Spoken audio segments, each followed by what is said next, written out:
Hi everyone, my name is Smriti and I am interviewing Salma and Bishakha today. I am also a mentor with Magic and I'm really excited to be attending the presentations later today. So I thought we would start with a quick introduction. Salma, can you give an introduction? Sure. So my name's Salma, and I go to school at Menlo School in Atherton, and I'm going to be a ninth grader there this fall. Awesome. And Bishakha? Hi, I'm Bishakha. I'm a mentor at with Magic. I work as a neuroscience fellow at Science Philanthropy Alliance, and I'm scientist by training. Very cool. Salma, my mentee from this session is also from Menlo. She just graduated, so you might know her. How did you hear, Salma, how did you hear about Magic? And how did you get interested in participating in it? Dr. Arnberg, who is a science teacher at Menlo, she runs the MBEST, which is for female students interested in STEM. She sent out an email, which is how I first heard about it. And I was really interested because I have an interest in neuroscience, but the courses at my school that focus on neuroscience are only available to upperclassmen. And I really wanted to get involved in some way and to learn more. So Magic seemed like a really good way to do that. Yeah. Awesome. And Bishaka's background is exactly in neuroscience, right? That's pretty awesome.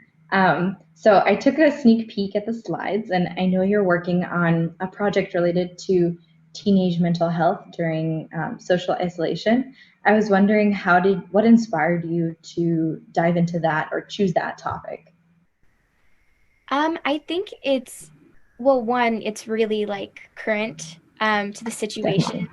Me and all my friends have been isolated for quite a while, and I mean, I've noticed like it's really you kind of start to feel lonely, and I was really interested to hear about other teens' experiences, and a lot of the work Bishaka does is focused on the like neuroscience behind mental health illnesses, and so I had never really thought about mental health from a scientific point of view. So I was really excited to do that. And the project kind of like came together as like a merging of all these things. So Definitely a current topic. So who did you end up surveying? Was it people from school? yeah, so I think I sent out the survey to the Menlo community and then my friends at other schools. And so we ended up receiving like around 220 responses from kids just in the area, a few from around the US. But Wow. yeah. That's a lot. That's awesome. A lot of good data to be analyzing and to look at. Is there anything as you were, so I'm guessing you took some time deciding what kind of questions you would ask and then trying to decipher and analyze the data. Is there anything that really surprised you? I would say the fact that relationships and friendships, teens' friendships, haven't really been impacted too much by social isolation. They've really been Mm-hmm. maintain their friendships. So whether that means growing closer to some friends, moving away from others, staying the same. But despite that, teens really, really like want things to go back to the way they were, even though it's not having a direct impact on their friendships. It is Yeah, having an on their like perceived loneliness and their mental health. I see. That's really interesting. And I'm no longer a teen, but also pretty relatable. It would be cool to conduct that survey in different age groups. Um, Bishaka, a couple questions for you. So how did you first hear about magic, and how did you decide to become involved with magic?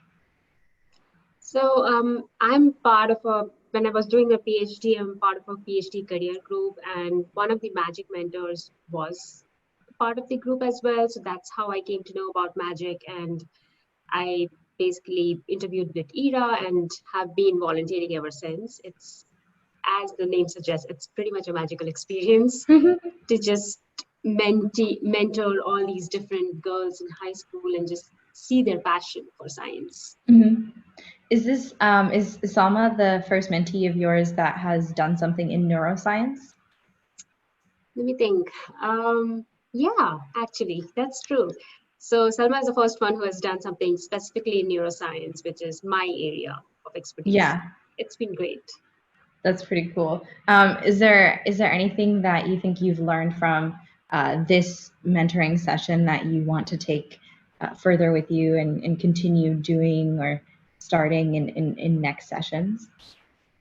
Yeah, I would say working with Salma has definitely been different because, I mean, because of the whole COVID situation, we had to come up with a strategy that would work online and just Yeah. going over scientific papers. And Salma can comment on this. Like, she became really good at analyzing the papers towards the end of it. And I was amazed to see her progress because scientific papers are very intense. And Yeah. within 2 months, she was an expert at evaluating it. So I think the process worked, like just watching YouTube videos and the interactions worked. Mhm. And I would love to keep doing that in future.